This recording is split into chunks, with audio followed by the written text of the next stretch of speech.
El Señor esté con ustedes. Les anuncio el Evangelio de Jesucristo según San Marcos.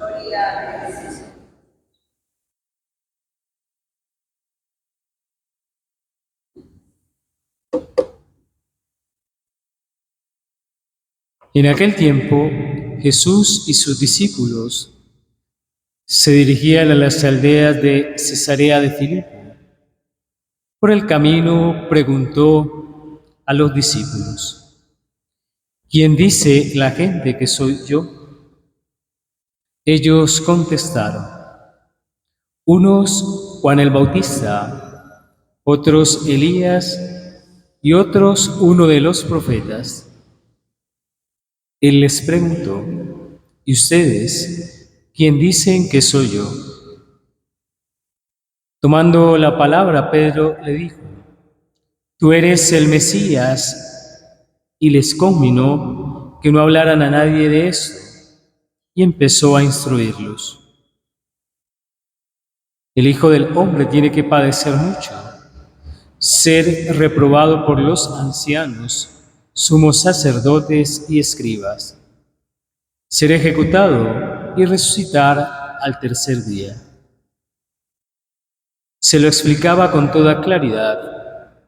Entonces Pedro se lo llevó aparte y se puso a increparlo. Pero él se volvió y mirando a los discípulos, increpó a Pedro: ponte detrás de mí, Satanás. Tú piensas como los hombres, no como Dios. Palabra del Señor.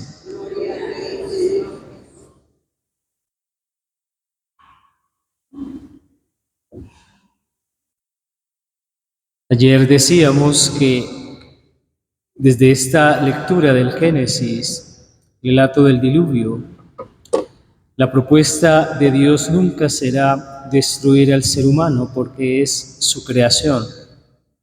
Y aunque haya de parte del ser humano maldad y tuerza los planes de Dios, Dios siempre mirará con bondad y con misericordia al ser humano.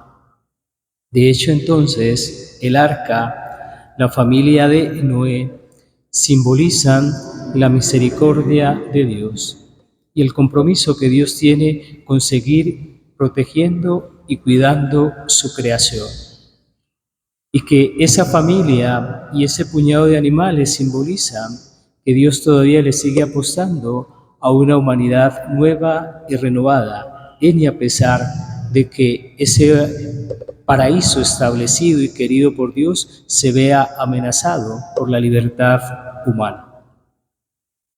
Y hoy, justamente en la continuación de este relato, cuando nos habla del arco, es una manera simbólica de decirnos que Dios depone las armas, Dios depone todo aquello que puede ir en contra de la humanidad. Colgar el arco significa que de parte de Dios no hay venganza, no hay maldad y por tanto no hay revancha para con el ser humano. Solo bondad, misericordia, ternura y acogida. ¿Cómo se da esa acogida de Dios para el ser humano? Pues revelándonos a su Mesías, su ungido. Por eso la pregunta de Jesús a sus discípulos: ¿quién soy yo para ustedes? Y lo reconocen como Juan el Bautista porque en alguna medida están reconociendo que la predicación de Jesús es una predicación que invita al ser humano a la conversión. ¿Y qué es la conversión? Un cambio de mentalidad, un cambio de mente, otra manera de ver la vida.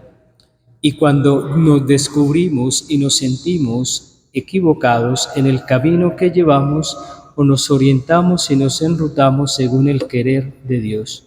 ¿Y cuál es el querer de Dios? Pues, al estilo de Jesús, seguir el camino del Padre, de la misericordia. Porque eso es lo que predica Juan el Bautismo, una conversión, un cambio de mente, de actitud, para volver los ojos al Señor, poniendo una expresión carmelitana en Teresa de Jesús y en Juan de la Cruz también. No os pido más, sino que le miréis. porque el mirar de Dios es amar, diría también Juan de la Cruz. Que lo identifican con los profetas, porque es un hombre que comunica a Dios y está cerca de los pequeños, que son los predilectos, los elegidos del Señor. Algunos de los profetas, y lo más probable es que lo identifiquen con Jeremías, que es el profeta del pueblo que acompaña en el exilio, pero que camina también con el pueblo. Y vamos a ver a un Jesús siempre caminando al lado de la gente. Pero es un Mesías, es decir, el ungido de parte de Dios. Y si lo reconocemos así, hay que creer en el camino que Jesús está llevando, y es la increpación que Jesús le hace a Pedro, el increparlo. Que los planes de Dios no pueden ser usurpados por el ser humano. Que los planes que el Señor Dios tiene para salvar la humanidad, el ser humano no los puede entorpecer, y no quedarnos en una actitud cómoda, haciendo un paralelo. En el Tabor o en el monte, Pedro le decía: aquí estamos bien, y seguros, contentos y felices, porque hemos visto tu gloria. Pero ahora que exige de parte de Jesús ese caminar con Él, asumir su propia historia y su propia realidad, puede que encontremos reparos. Y es a eso a lo que Jesús invita a caminar a Pedro. Y ahí entonces el increpar. Hay que hacer el proceso del seguimiento. Seguir a Jesús en su glorificación, pero sobre todo acompañarlo en este proceso de camino a la cruz, donde se va haciendo el ejercicio del discipulado y el seguimiento. Resumiendo entonces, para concluir,